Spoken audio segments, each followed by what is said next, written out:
Governor గారి ప్రసంగం పూర్తయింది. పూర్తిగా అతని ప్రసంగం ఈ రాష్ట్ర ప్రజల్ని నిరాశపరిచిన పరిస్థితి. ఈ 19 నెలలుగా తెలుగుదేశం పార్టీ అలాగే కూటమిలో ఉన్న ముఖ్యమంత్రి గారు అవ్వచ్చు, ఎమ్మెల్యేలు, మంత్రులు ఏవైతే అబద్ధాలు చెప్తూ ఉన్నారో అవే అబద్ధాలని గవర్నర్ గారితో ఈరోజు చెప్పించారు. అసలు గత 2 బడ్జెట్లో కూడా అబద్ధాలు చెప్పించడమే కాకుండా ఇప్పుడు 3వ బడ్జెట్లో కూడా అదే అబద్ధాలని బల్లి వేయించారు. నిజం చెప్పాలంటే గవర్నర్ గారు కూడా బాధపడుతూ ఉండుంటారు, నాతో ఇలాంటి అబద్ధాలు చదివిస్తున్నారే అనేసి. ఎందుకంటే ఈ రాష్ట్రంలో ఈ 19 నెలలుగా ఇచ్చిన ఏ ఒక్క హామీ అమలు చేయలేదు. ఒక దుష్ట పరిపాలన సాగుతూ ఉండే పరిస్థితి.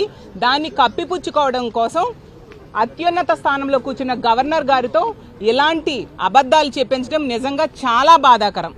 ఈ రాష్ట్రంలో ఈరోజు తీసుకుంటే ప్రజాస్వామ్యం అనేది లేదు, శాంతి భద్రతలు లేవు, అభివృద్ధి లేదు, సంక్షేమం లేదు, ఉద్యోగాలు లేవు. అలాగే ఉద్యోగస్తులకి ఈరోజు శాంతి లేని పరిస్థితి నెలకొనుంది.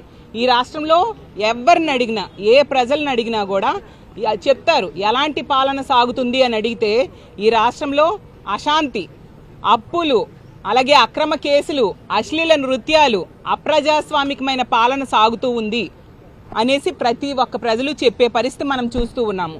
నిజంగా ఇంత దారుణమైన పరిపాలన గతంలో ఎప్పుడూ ఈ రాష్ట్రంలో లేదు.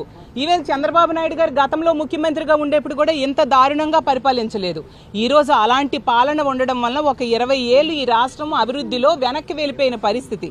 గతంలో జగన్మోహన్ రెడ్డి గారు ఈ రాష్ట్రాన్ని ఎంతో చక్కగా పరిపాలించడం వలన మిగతా రాష్ట్రాలకు ఆదర్శంగా ఈ ఆంధ్రప్రదేశ్ రాష్ట్రం నిలిచిన పరిస్థితి మనం చూసాం.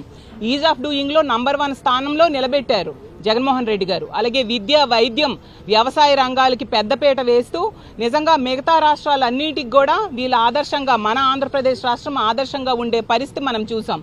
నిజంగా అప్పుల్లో తీసుకుంటే 3.22 లక్షల కోట్లు అప్పు చేశారు కేవలం 19 నెలల్లో కూటమి ప్రభుత్వం. అంటే అది ఆల్ టైమ్ రికార్డు. అంత దారుణంగా రాష్ట్రాన్ని అప్పుల్లో ముంచేసిన పరిస్థితి.